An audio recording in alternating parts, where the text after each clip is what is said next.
we were always taught about leadership, and the models were always male models. Yeah. That this is the kind of leader you should be, and very strict and macho. And in fact, unfortunately, many women, they always, even at the constable level, they always take attitude, approach, and style of working of men as the bar for best performance, because they don't have any other models. Right. So when we also became leaders, we always used to wonder that what kind of leadership style should one have. And it's only, as I said, in our journey in greater self-awareness that we reach our own styles of leadership.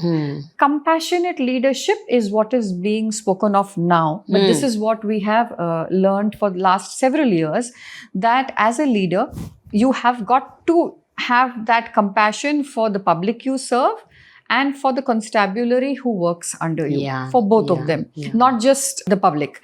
And in this, our own constables have a lot of issues.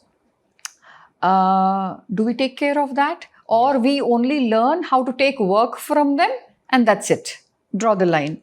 So in one of the wings where I was working, one of the forces where I was working, there was an issue where we found that constables are committing suicide. And so now the approach of that particular wing was, let's make working conditions better. Okay. Let's make living conditions better. Let's make transfer policies transparent, which is all fine. These are things which we all strive for throughout our careers. It is one end of the stick.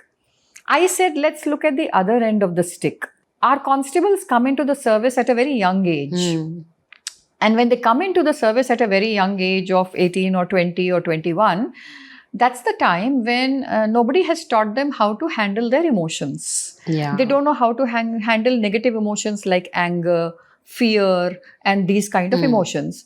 So when they don't do this, when they're 24, 25, they get married, stay with their wife for a couple of months. Sometimes the family is near them. Sometimes the family is a little far away. So then they go home and come back frequently. When we don't teach them how to handle their own emotions and understand their own thoughts and emotions, then they definitely get into what we call panic reactions in certain situations.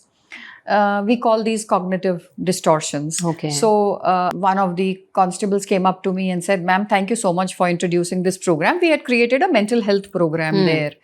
And the mental health program encompassed everything: how to understand your thoughts, your emotions, your feelings. And it also taught them how to have better communication with their spouses, parents, children. Because some constables, they get so stressed out because of the job that when they go home, they're only shouting. Their communication is only scolding the others. They don't know how to sit and have a communication very nicely with their family members about an issue. So we were teaching them how to have better communication at home. And one very important thing was gender conversations, which we introduced.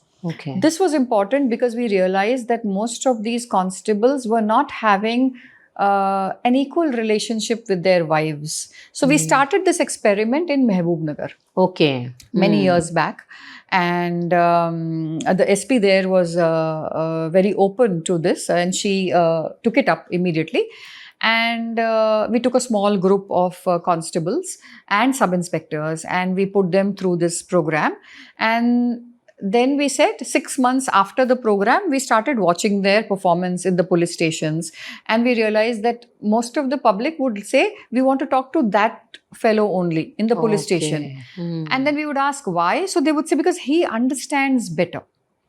Now, this constable was a person who would not even take a glass of water by himself at home. His wife is supposed to come and serve him. So the wife gets up at 5 in the morning, takes care of everything, packs, tiffin and lunch for everybody, the children and husband, and she's the last to sleep at night after serving everybody, etc., etc. Now, when certain exercises were done at home, so this man started helping his wife in cooking. He started helping her in all the chores of the household. He started bathing his children. And while bathing, when his 4-year-old daughter started chatting with him, he developed a rapport which he never had. So then, even after this exercise, the gender conversations were over, he never stopped, having this rapport with his kids. But they realized the value of this program. And we found that the interpersonal dynamics between the man and his wife changed. And when that changed, the whole family became a happier family. One of the wings, as I said, I was working in, there we found that thousands of men started buying scooties for their wife after the program was over. Thousands of them started asking their wives to work. Thousands of them gave her the permission to use the UPI ID for, online purchases. And many of them gave permission to their daughters to study further and not get her married that year, which they were planning to do. So they gave them 3 years or 5 years more to either study or work or do what they want to do. So what I'm trying to tell you is that we need to take care of our constabulary and their lives and not just confine ourselves to taking work from them.